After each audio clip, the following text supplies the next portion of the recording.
Welcome to the Free Audiobooks Club. Please hit the like and subscribe button to stay updated with our channel. Thank you, and please enjoy the remainder of the program. Adventure 4 in His Last Bow by Sir Arthur Conan Doyle. The Adventure of the Bruce-Partington Plans. In the third week of November, in the year 1895, a dense yellow fog settled down upon London. From the Monday to the Thursday I doubt whether it was ever possible from our windows in Baker Street to see the loom of the opposite houses. The first day Holmes had spent in cross-indexing his huge book of references. The second and third had been patiently occupied upon a subject which he had recently made his hobby, the music of the Middle Ages. But when for the fourth time, after pushing back our chairs from breakfast, we saw the greasy, heavy brown swirl still drifting past us and condensing in oily drops upon the window-panes, my comrade's impatient and active nature could endure this drab existence no longer. He paced restlessly about our sitting-room in a fever of suppressed energy, biting his nails, tapping the furniture, and chafing against inaction. "Nothing of interest in the paper, Watson?" he said. I was aware that by anything of interest, Holmes meant anything of criminal interest. There was the news of a revolution, of a possible war, and of an impending change of government, but these did not come within the horizon of my companion. I could see nothing recorded in the shape of crime which was not commonplace and futile. Holmes groaned and resumed his restless meanderings. "The London criminal is certainly a dull fellow," said he in the querulous voice of the sportsman whose game has failed him. "Look out this window, Watson. See how the figures loom up, are dimly seen, and then blend once more into the cloud bank. The thief or the murderer could roam London on such a day as the tiger does the jungle, unseen until he pounces, and then evident only to his victim." "There have," said I, "been numerous petty thefts." Holmes snorted his contempt. "This great and sombre stage is set for something more worthy than that," said he. "It is fortunate for this community that I am not a criminal." "It is indeed," said I heartily. "Suppose that I were Brooks or Woodhouse, or any of the 50 men who have good reason for taking my life, how long could I survive against my own pursuit? A summons, a bogus appointment, and all would be over. It is well they don't have days of fog in the Latin countries, the countries of assassination. By Jove! Here comes something at last to break our dead monotony." It was the maid with a telegram. Holmes tore it open and burst out laughing. "Well, well, what next?" said he. "Brother Mycroft is coming round." "Why not?" I asked. "Why not? It is as if you met a tram-car coming down a country lane. Mycroft has his rails, and he runs on them. His Pall Mall lodgings, the Diogenes Club, Whitehall, that is his cycle.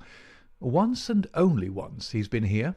What upheaval can possibly have derailed him? Does he not explain?" Holmes handed me his brother's telegram. "Must see you over Cadogan West. Coming at once. Mycroft." "Cadogan West? I've heard that name." "It recalls nothing to my mind, but that Mycroft should break out in this erratic fashion. A planet might as well leave its orbit. By the way, do you know what Mycroft is?" I had some vague recollection of an explanation at the time of the adventure of the Greek interpreter. "You told me that he had some small office under the British government." Holmes chuckled. "I do not know quite so well in those days. One has to be discreet when one talks of high matters of state. You are right in thinking that he is under the British government. You would also be right, in a sense, if you said that occasionally he is the British government." "My dear Holmes!" "I thought I might surprise you. Mycroft draws £450 a year, remains a subordinate, has no ambitions of any kind, will receive neither honour nor title, but remains the most indispensable man in the country." "But how?" Well, his position is unique. He has made it for himself. There's never been anything like it before, nor will be again. He has the tidiest and most orderly brain, with the greatest capacity for storing facts of any man living. The same great powers which I have turned to the detection of crime he has used for this particular business. The conclusions of every department are passed to him, and he is the central exchange, the clearing-house which makes out the balance. All other men are specialists, but his specialism is omniscience. We will suppose that a minister needs information as to a point which involves the Navy, India, Canada, and the bimetallic question.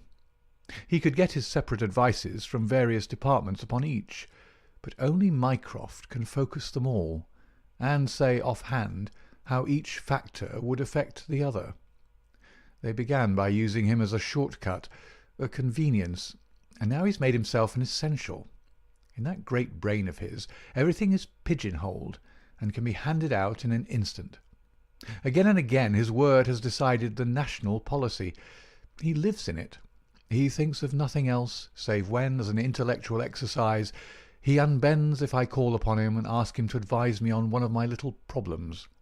But Jupiter is descending today. What on earth can it mean?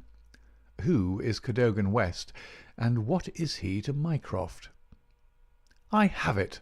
I cried, and plunged among the litter of papers upon the sofa. Yes, here he is, sure enough. Cadogan West was the young man who was found dead on the Underground on Tuesday morning.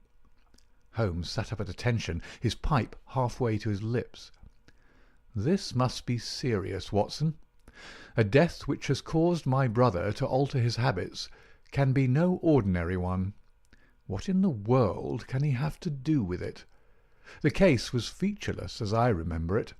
The young man had apparently fallen out of the train and killed himself. He had not been robbed, and there was no particular reason to suspect violence. Is that not so? "There has been an inquest," said I, "and a good many fresh facts have come out. Looked at more closely, I should certainly say that it was a curious case." "Judging by its effect on my brother, I should think it must be a most extraordinary one." He snuggled down in his armchair. "Now, Watson, let us have the facts. The man's name was Arthur Cadogan West. He was 27 years of age, unmarried, and a clerk at Woolwich Arsenal. Government employ, behold the link with brother Mycroft.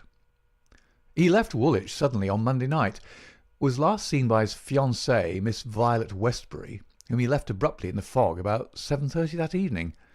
There was no quarrel between them, and she can give no motive for his action. The next thing heard of him was when his dead body was discovered by a plate-layer named Mason, just outside Aldgate Station on the Underground system in London." "When?" "The body was found at 6 on Tuesday morning. It was lying wide of the metals upon the left hand of the track as one goes eastward, at a point close to the station, where the line emerges from the tunnel in which it runs. The head was badly crushed, an injury which might well have been caused by a fall from the train. The body could only have come on the line in that way. Had it been carried down from any neighbouring street, it must have passed the station barriers, where a collector is always standing. This point seems absolutely certain." "Very good. The case is definite enough. The man, dead or alive, either fell or was precipitated from a train. So much is clear to me. Continue." "The trains which traverse the lines of rail beside which the body was found are those which run from west to east, some being purely metropolitan and some from Willesden and outlying junctions. It can be stated for certain that this young man, when he met his death, was travelling in this direction at some late hour of the night, but at what point he entered the train it is impossible to state. His ticket, of course, would show that. There was no ticket in his pockets." "No ticket? Dear me, Watson, this really is a very singular. According to my experience, it is not possible to reach the platform of a metropolitan train without exhibiting one's ticket. Presumably, then, the young man had one. Was it taken from him in order to conceal the station from which he came?" It is possible. Or did he drop it in the carriage? That is also possible. But the point is of curious interest. I understand that there was no sign of robbery. Apparently not. There is a list here of his possessions. His purse contained £2.15. He'd also a cheque-book on the Woolwich branch of the Capital and Counties Bank. Through this his identity was established. There were also 2 dress circle tickets for the Woolwich Theatre, dated for that very evening. Also a small packet of technical papers. Holmes gave an exclamation of satisfaction. "There we have it at last, Watson. British Government, Woolwich, Arsenal, technical papers, Brother Mycroft. The chain is complete. But here he comes, if I am not mistaken, to speak for himself." A moment later the tall and portly form of Mycroft Holmes was ushered into the room. Heavily built and massive, there was a suggestion of uncouth physical inertia in the figure, but above this unwieldy frame there was perched a head so masterful in its brow, so alert in its steel-grey, deep-set eyes, so firm in its lips, and so subtle in its play of expression, that after the first glance one forgot the gross body and remembered only the dominant mind. At his heels came our dear old friend Lestrade of Scotland Yard, thin and austere. The gravity of both their faces foretold some weighty quest. The detective shook hands without a word. Mycroft Holmes struggled out of his overcoat and subsided into an armchair. "A most annoying business, Sherlock," said he. "I extremely dislike altering my habits. But the powers that be would take no denial. In the present state of Siam it is most awkward that I should be away from the office. But it is a real crisis. I have never seen the Prime Minister so upset. As to the Admiralty, it is buzzing like an overturned beehive. Have you read up the case?" "We have just done so. What were the technical papers?" "Ah, there's the point. Fortunately it has not come out. The press would be furious if it did. The papers which this wretched youth had in his pocket were the plans of the Bruce-Partington submarine." Mycroft Holmes spoke with a solemnity which showed his sense of the importance of the subject. His brother and I sat expectant. "Surely you've heard of it? I thought everyone had heard of it." "Only as a name." "Its importance can hardly be exaggerated. It has been the most jealously guarded of all government secrets. You may take it from me that naval warfare becomes impossible within the radius of a Bruce-Partington's operation. 2 years ago a very large sum was smuggled through the estimates, and was expended in acquiring a monopoly of the invention. Every effort has been made to keep the secret. The plans, which are exceedingly intricate, comprising some 30 separate patents, each essential to the working of the whole, are kept in an elaborate safe in a confidential office adjoining the arsenal, with burglar-proof doors and windows. Under no conceivable circumstances were the plans to be taken from the office. If the chief constructor of the Navy desired to consult them, even he was forced to go to the Woolwich office for the purpose. And yet here we find them, in the pocket of a dead junior clerk in the heart of London. From an official point of view it's simply awful." "But you have recovered them?" "No, Sherlock. No, that's the pinch. We have not. 10 papers were taken from Woolwich. There were 7 in the pocket of Cadogan West. The 3 most essential are gone. Stolen, vanished. You must drop everything, Sherlock. Never mind your usual petty puzzles of the police court. It's a vital international problem that you have to solve. Why did Cadogan West take the papers? Where are the missing ones? How did he die? How came his body where it was found? How can the evil be set right? Find an answer to all these questions, and you will have done good service for your country." "Why do you not solve it yourself, Mycroft? You can see as far as I." "Possibly, Sherlock. But it is a question of getting details. Give me your details, and from an armchair I'll return you an excellent expert opinion. But to run here and run there, to cross-question railway guards and lie on my face with a lens to my eye, it is not my métier. No, you are the one man who can clear the matter up, if you have a fancy to see your name in the next honours list." My friend smiled and shook his head. "I play the game for the game's own sake," said he, "but the problem certainly presents some points of interest, and I shall be very pleased to look into it. Some more facts, please." "I have jotted down the more essential ones upon this sheet of paper, together with a few addresses which you'll find of service. The actual official guardian of the papers is the famous government expert, Sir James Walter, whose decorations and subtitles fill 2 lines of a book of reference. He's grown grey in the service, is a gentleman, a favoured guest in the most exalted houses, and above all a man whose patriotism is beyond suspicion. He is one of 2 who have a key of the safe. I may add that the papers were undoubtedly in the office during working hours on Monday, and that Sir James left for London about 3 o'clock, taking his key with him. He was at the house of Admiral Sinclair at Berkeley Square during the whole of the evening when this incident occurred." "Has the fact been verified?" "Yes. His brother, Colonel Valentine Walter, has testified to his departure from Woolwich, and Admiral Sinclair to his arrival in London. So Sir James is no longer a direct factor in the problem." "Who was the other man with the key?"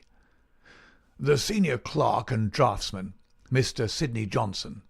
He's a man of 40, married with 5 children. He is a silent, morose man, but he has on the whole an excellent record in the public service. He is unpopular with his colleagues, but a hard worker. According to his own account, corroborated only by the word of his wife, he was at home the whole of Monday evening after office hours, and his key has never left the watch-chain upon which it hangs." "Tell us about Cadogan West." "He has been 10 years in the service, and has done good work. He has the reputation of being hot-headed and imperious, but a straight, honest man. We have nothing against him. He was next Sidney Johnson in the office. His duties brought him into daily personal contact with the plans. No one else had the handling of them." "Who locked up the plans that night?" "Mr. Sidney Johnson, the senior clerk." "Well, it is surely perfectly clear who took them away. They are actually found upon the person of this junior clerk, Cadogan West. That seems final, does it not?" "It does, Sherlock, and yet it leaves so much unexplained. In the first place, why did he take them?" "I presume they were of value." "He could have got several thousands for them very easily." "Can you suggest any possible motive for taking the papers to London except to sell them?" "No, I cannot." "Then we must take that as our working hypothesis. Young West took the papers. Now this could only be done by having a false key." "Several false keys. He had to open the building and the room." "He had, then, several false keys. He took the papers to London to sell the secret, intending no doubt to have the plans themselves back in the safe next morning before they were missed. While in London, on this treasonable mission, he met his end." "How?" "We will suppose that he was travelling back to Woolwich when he was killed and thrown out of the compartment." "Aldgate, where the body was found, is considerably past the Station London Bridge, which would be his route to Woolwich." "Many circumstances could be imagined under which he would pass London Bridge. There was someone in the carriage, for example, with whom he was having an absorbing interview. This interview led to a violent scene in which he lost his life. Possibly he tried to leave the carriage, fell out on the line, and so met his end. The other closed the door. There was a thick fog, and nothing could be seen." "No better explanation can be given with our present knowledge. And yet consider, Sherlock, how much you leave untouched. We will suppose, for argument's sake, that young Cadogan West had determined to convey these papers to London. he would naturally have made an appointment with the foreign agent and kept his evening clear. Instead of that, he took 2 tickets for the theatre, escorted his fiancée halfway there, and then suddenly disappeared. "A blind?" said Lestrade, who had sat listening with some impatience to the conversation. "A very singular one. That is objection number 1. Objection number 2. We will suppose that he reaches London and sees the foreign agent. He must bring back the papers before morning, or the loss will be discovered. He took away 10. Only 7 were in his pocket. What had become of the other 3? He certainly would not leave them of his own free will. Then again, where is the price of his treason? One would have expected to find a large sum of money in his pocket." "It seems me perfectly clear," said Lestrade. "I have no doubt at all as to what occurred. He took the papers to sell them. He saw the agent. They could not agree as to price. He started home again, but the agent went with him. In the train the agent murdered him, took the more essential papers, and threw his body from the carriage. That would account for everything, would it not?" "Why had he no ticket?" "The ticket would have shown which station was nearest the agent's house. Therefore he took it from the murdered man's pocket." "Good, Lestrade, very good," said Holmes. "Your theory holds together. But if this is true, then the case is at an end. On the one hand, the traitor is dead. On the other, the plans of the Bruce-Partington submarine are presumably already on the continent. What is there for us to do?" "To act, Sherlock, to act!" cried Mycroft, springing to his feet. "All my instincts are against this explanation. Use your powers. Go to the scene of the crime. See the people concerned. Leave no stone unturned. In all your career you have never had so great a chance of serving your country." "Well, well," said Holmes, shrugging his shoulders. "Come, Watson, and you, Lestrade, could you favour us with your company for an hour or 2? We will begin our investigation by a visit to Aldgate Station. Good-bye, Mycroft. I shall let you have a report before evening, but I warn you in advance that you have little to expect." An hour later, Holmes, Lestrade, and I stood upon the Underground Railroad at the point where it emerges from the tunnel immediately before Aldgate Station. A courteous, red-faced old gentleman represented the railway company. "This is where the young man's body lay," said he, indicating a spot about 3 feet from the metals. "It could not have fallen from above, for these, as you see, are all blank walls. Therefore it could only have come from a train, and that train, so far as we can trace it, must have passed about midnight on Monday." "Have the carriages been examined for any sign of violence?" "There are no such signs, and no ticket has been found." "No record of a door being found open?" "None." "We have had some fresh evidence this morning," said Lestrade. "A passenger who passed Aldgate in an ordinary metropolitan train about 11:40 on Monday night declares that he heard an heavy thud as of a body striking the line just before the train reached the station. There was dense fog, however, and nothing could be seen. He made no report of it at the time. Why, whatever is the matter with Mr. Holmes?" My friend was standing with an expression of strained intensity upon his face, staring at the railway metals where they curved out of the tunnel. Aldgate is a junction, and there was a network of points. On these his eager, questioning eyes were fixed, and I saw on his keen, alert face that tightening of the lips, that quiver of the nostrils, and concentration of the heavy, tufted brows, which I knew so well. "Points," he muttered. "The points." "What of it? What do you mean?" "I suppose there are no great number of points on a system such as this." "No, they are very few." "And a curve, too. Points and a curve. By Jove, if it were only so." "What is it, Mr. Holmes? Have you a clue?" "An idea, an indication, no more. But the case certainly grows in interest. Unique, perfectly unique, and yet why not? I do not see any indications of bleeding on the line." "There were hardly any." "But I understand there was a considerable wound." "The bone was crushed, but there was no great external injury." "And yet one would have expected some bleeding. Would it be possible for me to inspect the train which contained the passenger who heard the thud of a fall in the fog?" "I fear not, Mr. Holmes. The train has been broken up before now, and the carriages redistributed." "I can assure you, Mr. Holmes," said Lestrade, "that every carriage has been carefully examined. I saw to it myself." It was one of my friend's most obvious weaknesses that he was impatient with less alert intelligences than his own. "Very likely," said he, turning away. "As it happens, it was not the carriages which I desired to examine. Watson, we have done all we can here. We need not trouble you any further, Mr. Lestrade. I think our investigations must now carry us to Woolwich." At London Bridge, Holmes wrote a telegram to his brother, which he handed to me before dispatching it.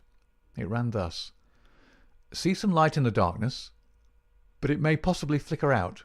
Meanwhile, please send by messenger to await return at Baker Street a complete list of all foreign spies or international agents known to be in England with full address. Sherlock."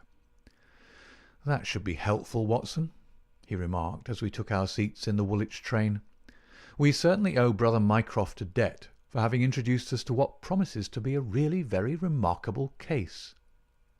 His eager face still wore that expression of intense and high-strung energy which showed me that some novel and suggestive circumstance had opened up a stimulating line of thought. See the foxhound with hanging ears and drooping tail as it lolls about the kennels, and compare it with the same hound as, with gleaming eyes and straining muscles, it runs upon a breast-high scent. Such was the change in Holmes since the morning. He was a different man from the limp and lounging figure in the mouse-coloured dressing-gown who had prowled so restlessly only a few hours before round the fog-girt room. "There is material here. There is scope," said he. "I am dull indeed not to have understood its possibilities. Even now they're dark to me. The end is dark to me also, but I have hold of one idea which may lead us far. The man met his death elsewhere, and his body was on the roof of a carriage." "On the roof? Remarkable, is it not? But consider the facts. Is it a coincidence that it is found at the very point where the train pitches and sways as it comes round on the points? Is not that the place where an object upon the roof might be expected to fall off? The points would affect no object inside the train. Either the body fell from the roof, or a very curious coincidence has occurred. But now consider the question of the blood. Of course, there was no bleeding on the line if the body had bled elsewhere. Each fact is suggestive in itself. Together they have a cumulative force." "And the ticket too!" I cried. "Exactly. We could not explain the absence of a ticket. This would explain it. Everything fits together." "But suppose it was so? We're still as far as ever from unravelling the mystery of his death. Indeed, it becomes not simpler, but stranger." "Perhaps," said Holmes thoughtfully. "Perhaps." He relapsed into a silent reverie which lasted until the slow train drew up at last in Woolwich station. There he called a cab and drew Mycroft's paper from his pocket. "We have quite a little round of afternoon calls to make," said he. "I think that Sir James Walter claims our first attention." The house of the famous official was a fine villa, with green lawns stretching down to the Thames. As we reached it, the fog was lifting, and a thin, watery sunshine was breaking through. A butler answered our ring. "Sir James, sir," said he with a solemn face. "Sir James died this morning." "Good heavens!" cried Holmes in amazement. "How did he die?" "Perhaps you would care to step in, sir, and see his brother, Colonel Valentine." "Yes, we'd best do so." We were ushered into a dim-lit drawing-room, where an instant later we were joined by a very tall, handsome, light-bearded man of 50. the younger brother of the dead scientist. His wild eyes, stained cheeks, and unkempt hair all spoke of the sudden blow which had fallen upon the household. He was hardly articulate as he spoke of it. "It was this horrible scandal," said he. "My brother, Sir James, was a man of very sensitive honour, and he could not survive such an affair. It broke his heart. He was always so proud of the efficiency of his department, and this was a crushing blow." "We had hoped that he might have given us some indications which would have helped us to clear the matter up." "I assure you that it was all a mystery to him, as it is to you and to all of us. He had already put all his knowledge at the disposal of the police. Naturally, he had no doubt that Cadogan West was guilty, but all the rest was inconceivable." "You cannot throw any new light upon the affair?" "I know nothing myself, save what I've read or heard. I have no desire to be discourteous, but you can understand, Mr. Holmes, that we are much disturbed at present, and I must ask you to hasten this interview to an end." "This is indeed an unexpected development," said my friend when we had regained the cab. "I wonder if the death was natural, or whether the poor old fellow killed himself. If the latter, may it be taken as some sign of self-reproach for duty neglected? We must leave that question to the future. Now we shall turn to the Cadogan Wests." A small but well-kept house in the outskirts of the town sheltered the bereaved mother. The old lady was too dazed with grief to be of any use to us, but at her side was a white-faced young lady who introduced herself as Miss Violet Westbury, the fiancée of the dead man, and the last to see him upon that fatal night. "I cannot explain it, Mr. Holmes," she said. "I have not shut an eye since the tragedy, thinking, night and day, what the true meaning of it can be. Arthur was the most single-minded, chivalrous, patriotic man upon earth.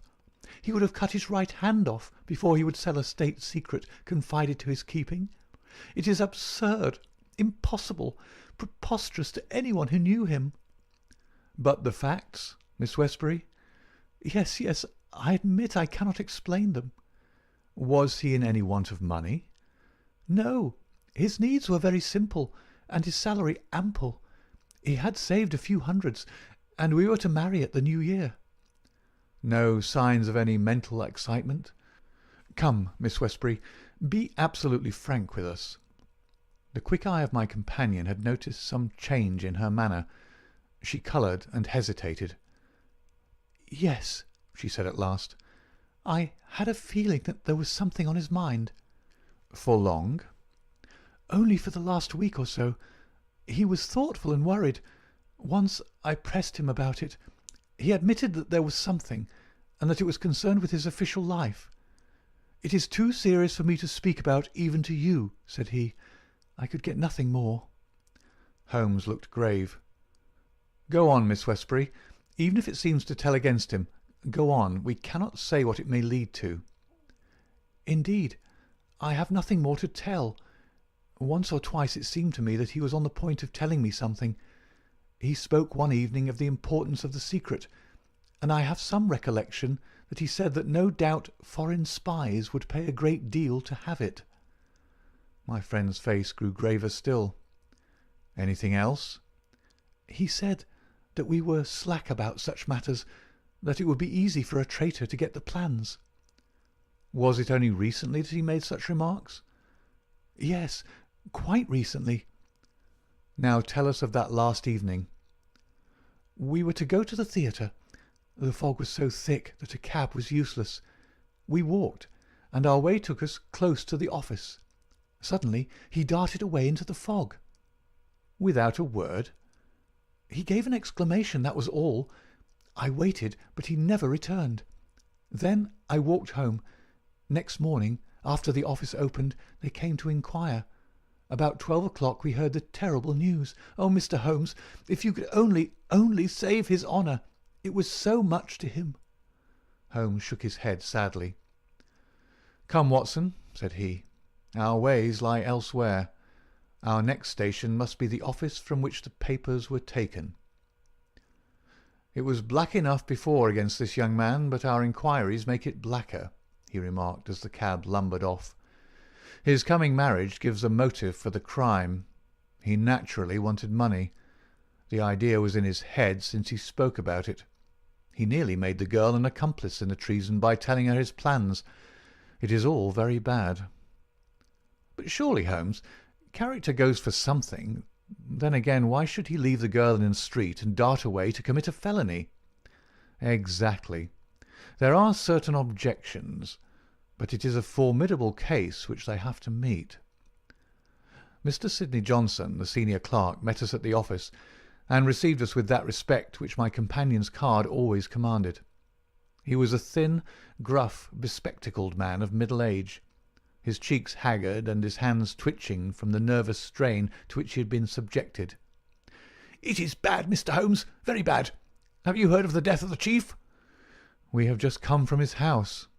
"The place is disorganized. The chief dead, Cadogan West dead, our papers stolen, and yet, when we closed our door on Monday evening, we were as efficient an office as any in the government service. Good God! It's dreadful to think of that West of all men should have done such a thing." "You are sure of his guilt, then?"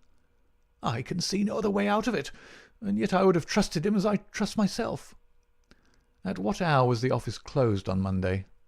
"At 5. "Did you close it?" "I am always the last man out." "Where were the plans?" "In that safe. I put them there myself." "Is there no watchman to the building?" "There is, but he has other departments to look after as well. He is an old soldier and a most trustworthy man.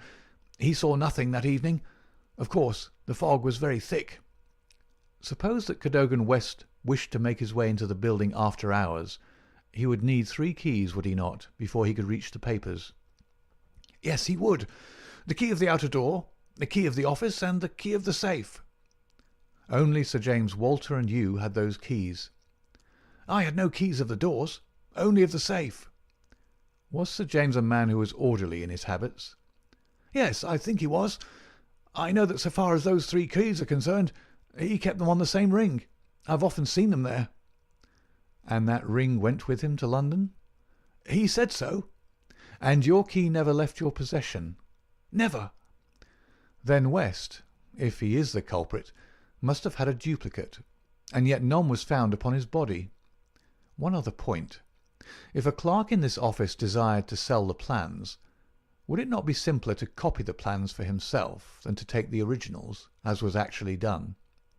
"It would have taken considerable technical knowledge to copy the plans in an effective way." "But I suppose either Sir James or you or West has that technical knowledge?" "No doubt we had. But I beg you won't try to drag me into the matter, Mr. Holmes. What is the use of our speculating in this way when the original plans were actually found on West?" "Well, it is certainly singular that he should run the risk of taking originals if he could safely have taken copies, which would have equally served his turn." "Singular, no doubt. And yet he did so." "Every inquiry in this case reveals something inexplicable. Now there are 3 papers still missing. They are, as I understand, the vital ones." "Yes, that is so." "Do you mean to say that anyone holding these 3 papers, and without the 7 others, could construct a Bruce-Partington submarine?" "I reported to that effect to the Admiralty, but to-day I have been over the drawings again, and I am not so sure of it. The double valves with the automatic self-adjusting slots are drawn in one of the papers which have been returned. Until the foreigners had invented that for themselves, they could not make the boat. Of course, they might soon get over the difficulty." "But the 3 missing drawings are the most important?" "Undoubtedly." "I think, with your permission, I will now take a stroll round the premises. I do not recall any other question which I desire to ask." He examined the lock of the safe, the door of the room, and finally the iron shutters of the window. It was only when we were on the lawn outside that his interest was strongly excited. There was a laurel bush outside the window, and several of the branches bore signs of having been twisted or snapped. He examined them carefully with his lens, and then some dim and vague marks upon the earth beneath. Finally, he asked the chief clerk to close the iron shutters, and he pointed out to me that they hardly met in the centre, and it would be possible for anyone outside to see what was going on within the room. The indications are ruined by 3 days' delay. They may mean something or nothing. Well, Watson, I do not think that Woolwich can help us further. It is a small crop which we have gathered. Let us see if we can do better in London. Yet we added one more sheaf to our harvest before we left Woolwich Station. The clerk in the ticket office was able to say with confidence that he saw Cadogan West, whom he knew well by sight, upon that Monday night, and that he went to London by the 8:15 to London Bridge. He was alone, and took a single third-class ticket. The clerk was struck at the time by his excited and nervous manner. So shaky was he that he could hardly pick up his change, and the clerk had helped him with it. A reference to the timetable showed that the 8:15 was the first train which it was possible for West to take after he had left the lady about 7:30. "Let us reconstruct, Watson," said Holmes after half an hour of silence. "I am not aware that in all our joint researches we have ever had a case which was most difficult to get at. Every fresh advance which we make only reveals a fresh ridge beyond, and yet we have surely made some appreciable progress. The effect of our inquiries at Woolwich has in the main been against young Cadogan West, but the indications at the window would lend themselves to a more favourable hypothesis. Let us suppose, for example, that he had been approached by some foreign agent.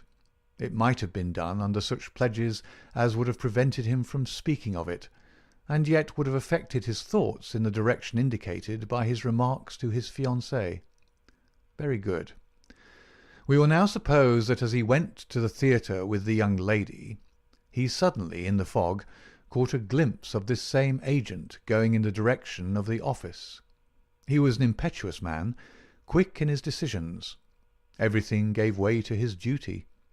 He followed the man, reached the window, saw the abstraction of the documents, and pursued the thief. In this way we get over the objection that no one would take the originals when he could make copies. This outsider had to take originals. So far it holds together. What is the next step? Then we come into difficulties. One would imagine that under such circumstances the first act of young Cadogan West would be to seize the villain and raise the alarm. Why did he not do so? Could it have been an official superior who took the papers? That would explain West's conduct.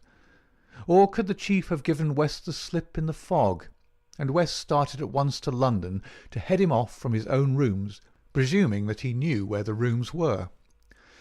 The call must have been very pressing, since he left his girl standing in the fog, and made no effort to communicate with her. Our scent runs cold here, and there is a vast gap between either hypothesis and the laying of West's body with 7 papers in his pocket on the roof of a metropolitan train. My instinct now is to work from the other end.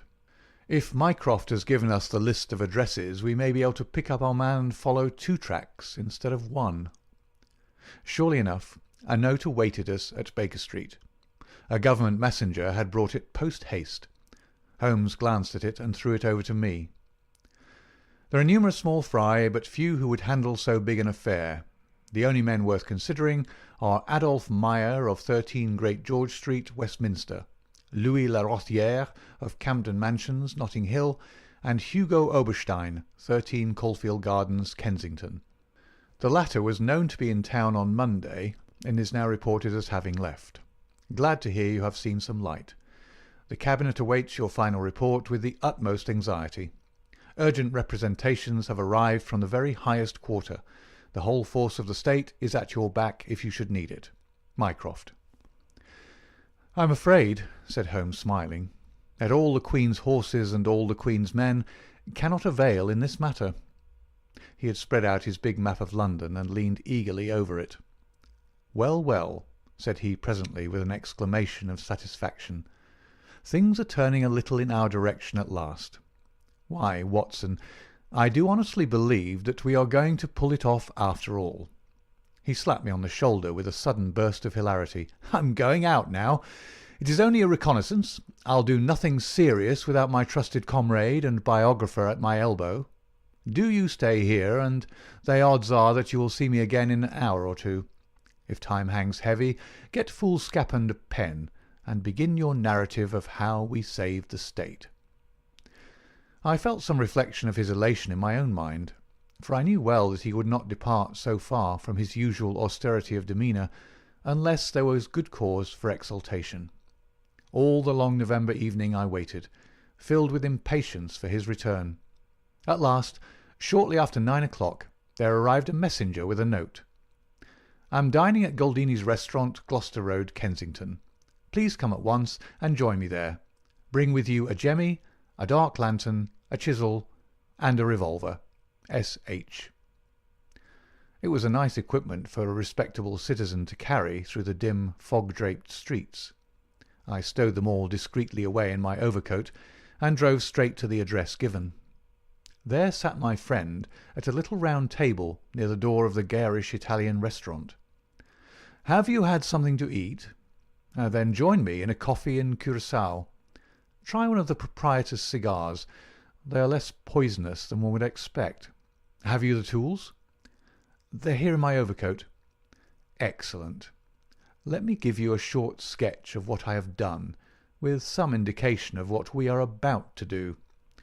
Now it must be evident to you, Watson, that this young man's body was placed on the roof of the train.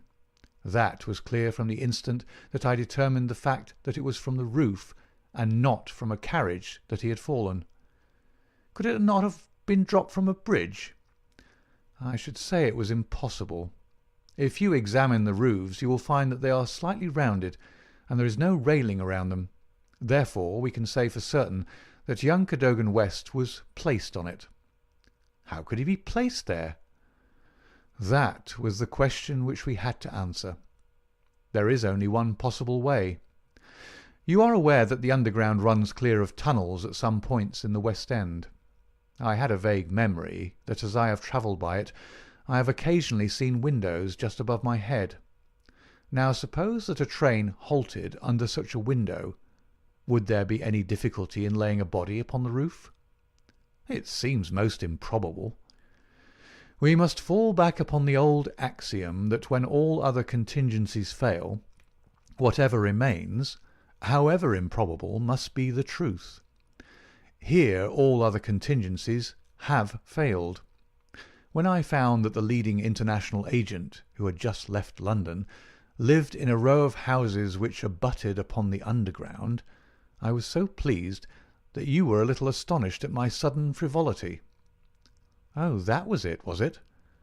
Yes, that was it. Mr. Hugo Oberstein of 13 Caulfield Gardens had become my objective. I began my operations at Gloucester Road Station, where a very helpful official walked with me along the track, and allowed me to satisfy myself not only that the back-stair windows of Caulfield Gardens open up on the line, but the even more essential fact that, owing to the intersection of one of the larger railways, the underground trains are frequently held motionless for some minutes at that very spot. Splendid, Holmes! You've got it! So far, Watson. We advance, but the goal is afar. Well, having seen the back of Caulfield Gardens, I visited the front, and satisfied myself that the bird was indeed flown. It is a considerable house, unfurnished, so far as I could judge, in the upper rooms. Oberstein lived there with a single valet, who was probably a confederate entirely in his confidence. We must bear in mind that Oberstein has gone to the Continent to dispose of his booty, but not with any idea of flight, for he had no reason to fear a warrant, and the idea of an amateur domiciliary visit would certainly never occur to him. Yet that is precisely what we are about to make. Could we not get a warrant and legalise it? Hardly on the evidence. What can we hope to do? We cannot tell what correspondence may be there. I don't like it, Holmes. My dear fellow, you shall keep watch in the street. I'll do the criminal part. It's not a time to stick at trifles. Think of Mycroft's note, of the Admiralty, the Cabinet, the exalted person who waits for news. We are bound to go." My answer was to rise from the table. "You're right, Holmes. We are bound to go." He sprang up and shook me by the hand. "I knew you would not shrink at the last," said he, and for a moment I saw something in his eyes which was nearer to tenderness than I had ever seen. The next instant he was his masterful, practical self once more. "It is nearly half a mile, but there is no hurry. Let us walk," said he. "Don't drop the instruments, I beg. Your arrest as a suspicious character would be a most unfortunate complication." Caulfield Gardens was one of those lines of flat-faced, pillared and porticoed houses which are so prominent a product of the middle Victorian epoch in the West End of London. Next door there appeared to be a children's party, for the merry buzz of young voices and the clatter of a piano resounded through the night. The fog still hung about and screened us with its friendly shade. Holmes had lit his lantern and flashed it upon the massive door. "This is a serious proposition," said he. "It is certainly bolted as well as locked. We would do better in the area. There is an excellent archway down yonder in a case a too zealous policeman should intrude. Give me a hand, Watson, and I'll do the same for you." A minute later we were both in the area. Hardly had we reached the dark shadows before the step of the policeman was heard in the fog above. As its soft rhythm died away, Holmes set to work upon the lower door. I saw him stoop and strain until with a sharp crash it flew open. We sprang through into the dark passage, closing the area door behind us. Holmes led the way up the curving, uncarpeted stair. His little fan of yellow light shone upon a low window. "Here we are, Watson. This must be the one." He threw it open, and as he did so there was a low, harsh murmur growing steadily into a loud roar as a train dashed past us in the darkness. Holmes swept his light along the window-sill. It was thickly coated with soot from the passing engines, but the black surface was blurred and rubbed in places. "You can see where they rested the body. Hello, Watson, what's this? There can be no doubt that it is a blood mark." He was pointing to faint discolorations along the woodwork of the window. "Here it is on the stone of the stair also. The demonstration is complete. Let us stay here until a train stops." We had not long to wait. The very next train roared from the tunnel as before, but slowed in the open, and then, with a creaking of brakes, pulled up immediately beneath us. It was not 4 feet from the window ledge to the roof of the carriages. Holmes softly closed the window. "So far we are justified," said he. "What do you think of it, Watson?" "A masterpiece. You've never risen to a greater height." "I cannot agree with you there. From the moment that I conceived the idea of the body being upon the roof, which surely was not a very abstruse one, all the rest was inevitable. If it were not for the grave interests involved, the affair up to this point would be insignificant. Our difficulties are still before us, but perhaps we may find something here which may help us."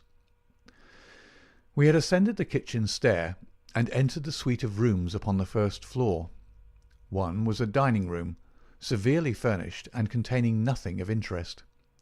A second was a bedroom, which also drew blank. The remaining room appeared more promising, and my companion settled down to a systematic examination. It was littered with books and papers, and was evidently used as a study. Swiftly and methodically, Holmes turned over the contents of drawer after drawer and cupboard after cupboard, but no gleam of success came to brighten his austere face. At the end of an hour he was no further than when he started. "The cunning dog has covered his tracks," said he. "He's left nothing to incriminate him. His dangerous correspondence has been destroyed or removed.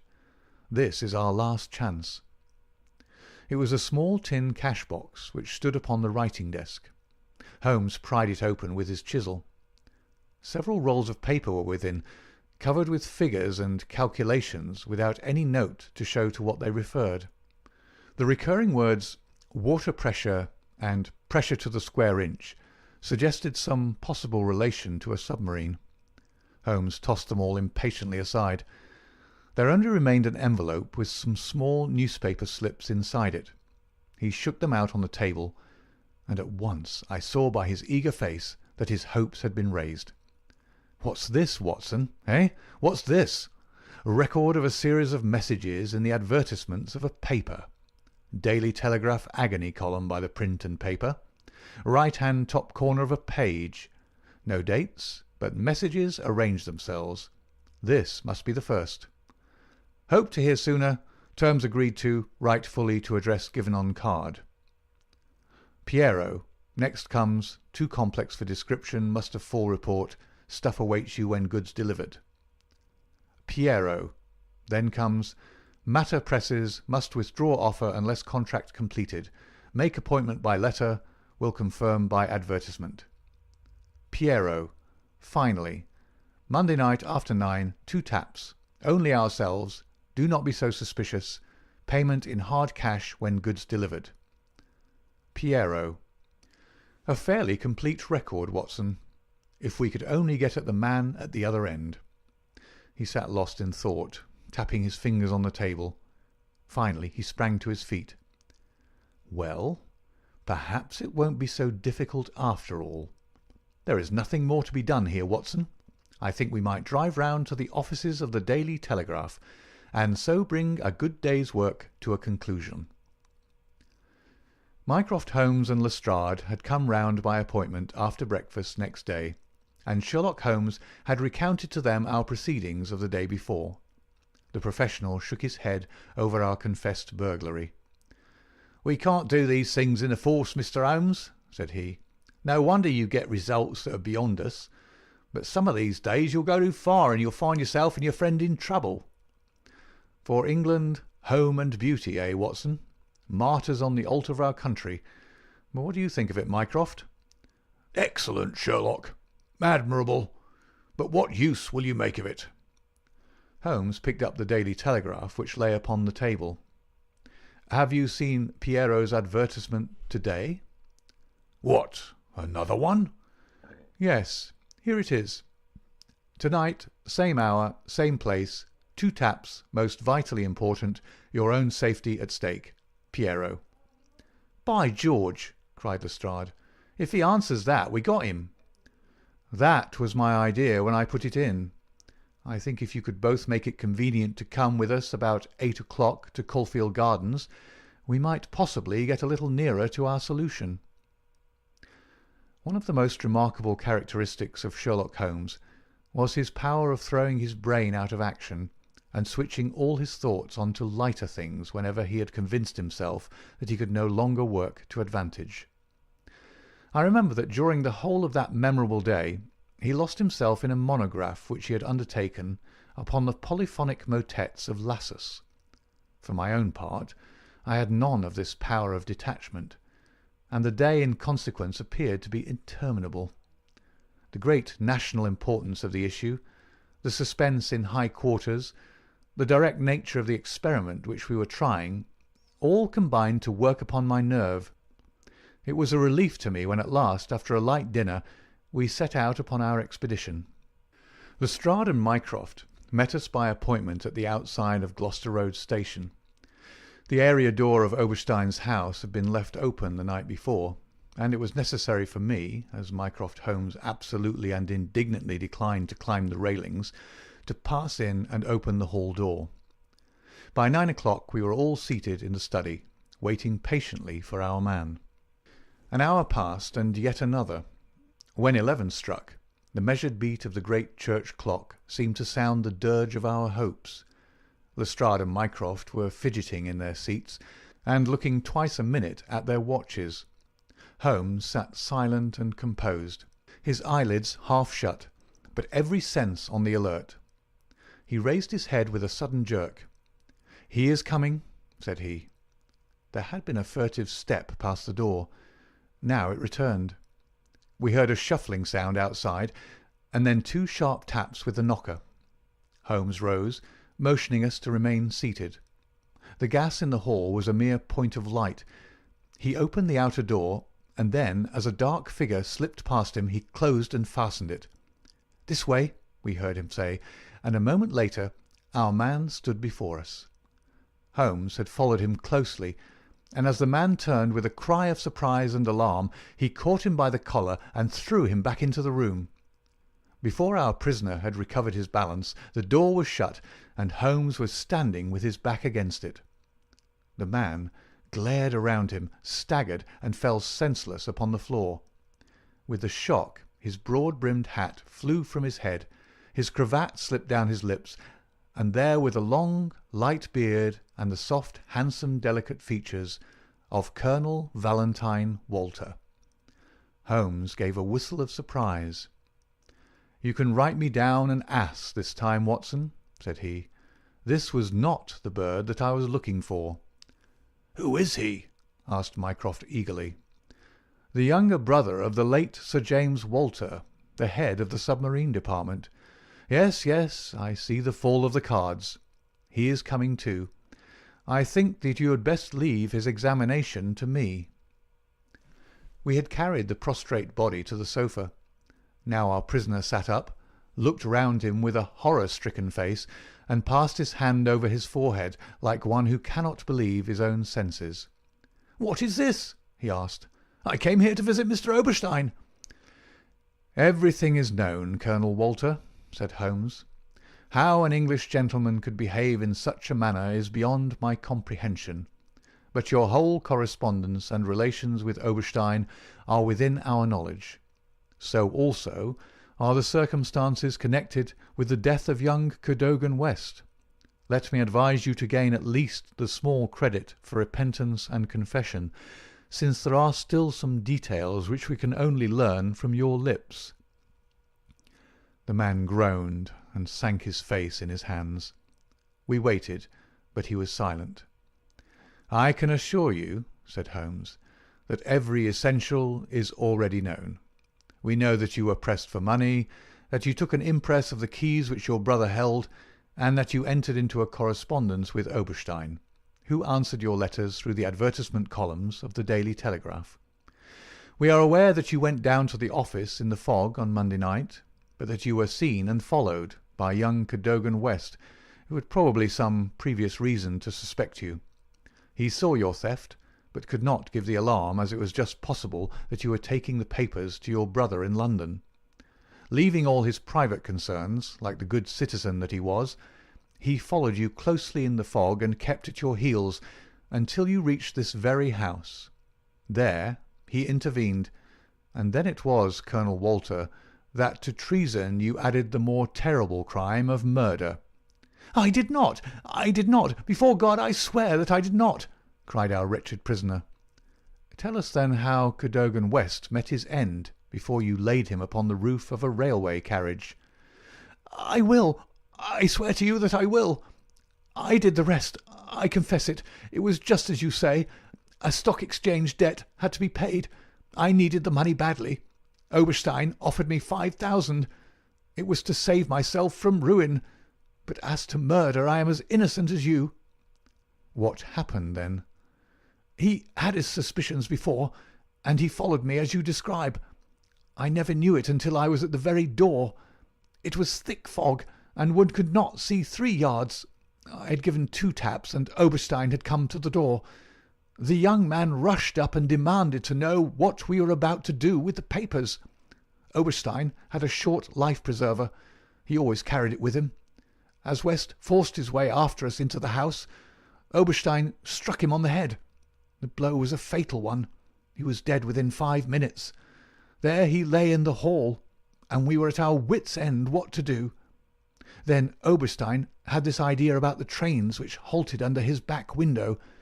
But first he examined the papers which I had brought. He said that 3 of them were essential, and that he must keep them. 'You cannot keep them,' said I. 'There will be a dreadful row at Woolwich if they're not returned.' 'I must keep them,' said he, 'for they're so technical that it is impossible in the time to make copies.' 'Then they must all go back together tonight,' said I. He thought for a little, and then he cried out that he had it. 'Three I will keep,' said he. 'The others we will stuff into the pocket of this young man. When he was found, The whole business will assuredly be put to his account. I could see no other way out of it, so we did as he suggested. We waited half an hour at the window before a train stopped. It was so thick that nothing could be seen, and we had no difficulty in lowering West's body onto the train. That was the end of the matter, so far as I was concerned. And your brother? He said nothing, but he had caught me once with his keys, and I think that he suspected. I read in his eyes that he suspected. As you know, he never held up his head again. There was silence in the room. It was broken by Mycroft Holmes. Can you not make reparation? It would ease your conscience and possibly your punishment. What reparation can I make? Where is Oberstein with the papers? I do not know. Did he give you no address? He said that letters to the Hôtel du Louvre, Paris, would eventually reach him. Then reparation is still within your power, said Sherlock Holmes. I will do anything I can. I owe this fellow no particular goodwill. He's been my ruin and my downfall. Here are paper and pen. Sit at this desk and write to my dictation. Direct the envelope to the address given. That is right. Now the letter. Dear Sir, with regard to our transaction, you will no doubt have observed by now that one essential detail is missing. I have a tracing which will make it complete. This has involved me in extra trouble, however, and I must ask you for a further advance of £500. I will not trust it to the post, nor will I take anything but gold or notes. I would come to you abroad, but it would excite remark if I left the country at present. Therefore, I shall expect to meet you in the smoking room of the Charing Cross Hotel at noon on Saturday. Remember that only English notes or gold will be taken. That will do very well. I shall be very much surprised if it does not fetch our man. And it did. It is a matter of history, that secret history of a nation which is often so much more intimate and interesting than its public chronicles, that Oberstein, eager to complete the coup of his lifetime, came to the lure and was safely engulfed for 15 years in a British prison. In his trunk we found the invaluable Bruce-Partington Plans, which he had put up for auction in all naval centres of Europe. Colonel Walter died in prison towards the end of the second year of his sentence. As to Holmes, he returned refreshed to his monograph upon the polyphonic motets of Lassus, which has since been printed for private circulation, and is said by experts to be the last word upon the subject. Some weeks afterwards, I learned incidentally that my friend spent a day at Windsor, whence he returned with a remarkably fine emerald tie-pin. When I asked him if he had bought it, he answered that it was a present from a certain gracious lady in whose interests he had once been fortunate enough to carry out a small commission. He said no more, but I fancy that I could guess at that lady's august name, and I have little doubt that the emerald pin will forever recall to my friend's memory the adventure of the Bruce-Partington Plans. This is the end of the adventure of the Bruce-Partington Plans.